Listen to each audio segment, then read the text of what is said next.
If you are unable to access your DoorDash account and do not have the verification codes, follow these steps to recover your account.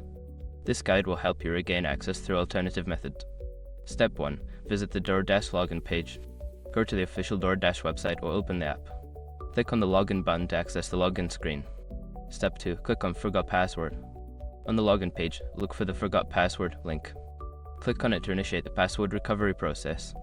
Step 3. Enter your email address. Input the email address associated with your DoorDash account. Make sure it is correct, then submit the form to receive further instructions. Step 4. Check your email. Look for an email from DoorDash with instructions on how to reset your password. If you do not see it in your inbox, check your spam or junk folder. Step 5. Contact DoorDash support. If you still cannot access your account after following the above steps, reach out to DoorDash customer support. Provide them with your account details and explain your situation for further assistance. By following these steps, you should be able to recover access to your DoorDash account.